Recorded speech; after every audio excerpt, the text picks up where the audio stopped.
How to delete Instagram account without password, email and phone number. Hi guys, welcome. In this video I'm going to show you how you can do it easily.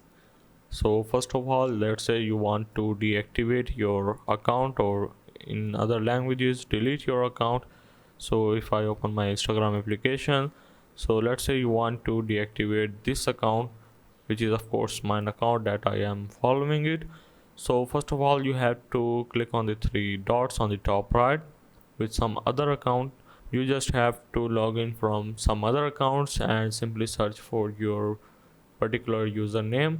And once you have searched for your account, you have to simply go to the three dots on the top right and go for the report, and simply click on this something about this account and they are pretending to be someone else. So click on that and click on me and click on next, and there you go.